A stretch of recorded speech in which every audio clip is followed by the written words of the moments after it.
E assim começa a história de Jesus, o Messias. O anjo Gabriel aparece a Maria, sua mãe, e diz para ela: salve, agraciada, bendita és tu entre as mulheres. E ela fica sem entender muito bem aquela saudação, e ele começa a dizer que ela ficaria grávida e que daria à luz ao Messias de Israel. E ela, ainda atônita com essa informação, mas mesmo assim ela diz: cumpra-se em mim a tua palavra. Então o anjo se apartou dela. E na noite do nascimento de Jesus, os pastores estavam no campo e aparece a eles o anjo para dizer que lhes nasceu o Messias em sua terra, na terra de Belém. E eles ficam assustados com aquela visão.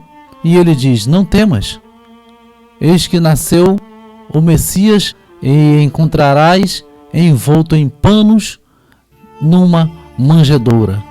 E eles vão até lá para verificar a informação. E chegam lá e encontram José e Maria, como o anjo havia falado.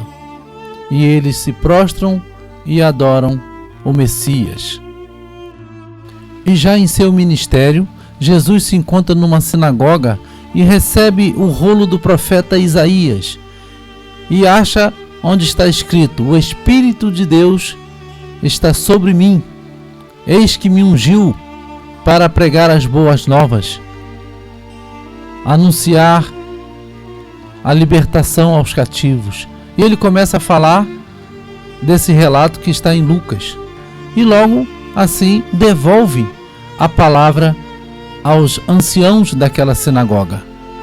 E assim que ele vai se assentar, ele diz para eles: hoje se cumpriu esta palavra em vossos ouvidos. E eles ficam escandalizados com essa palavra.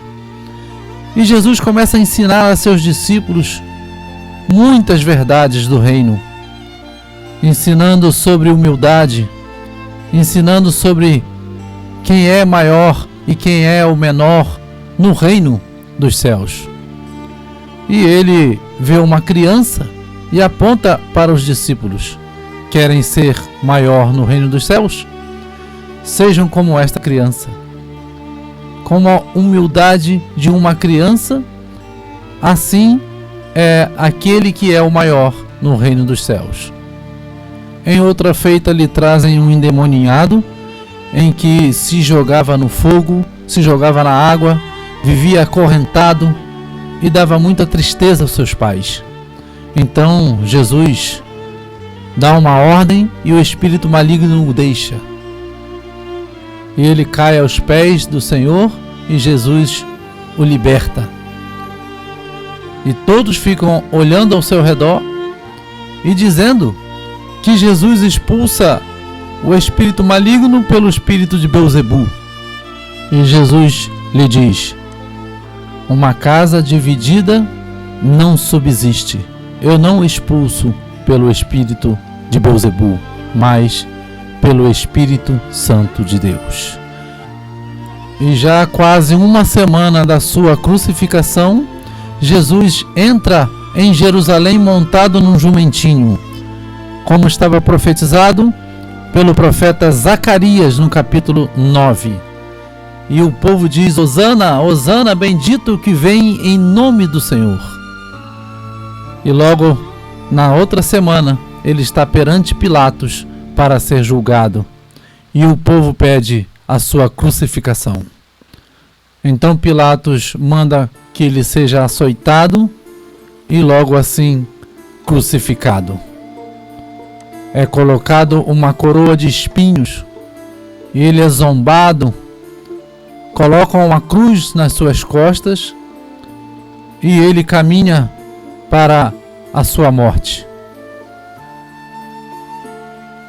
É pregado nas mãos e nos pés. E estando levantado, ele clama a Deus, que Deus perdoe os pecados, porque eles não sabem o que fazem. Então ele brada em alta voz e entrega seu espírito a Deus. E seu corpo é colocado no sepulcro. E após 3 dias, Maria Madalena vai ao local e Jesus se apresenta para ela. Ele diz: não me detenhas, porque ainda não subi para meu Pai. Vai e avisa meus irmãos. Então ela avisa que o Mestre estava vivo.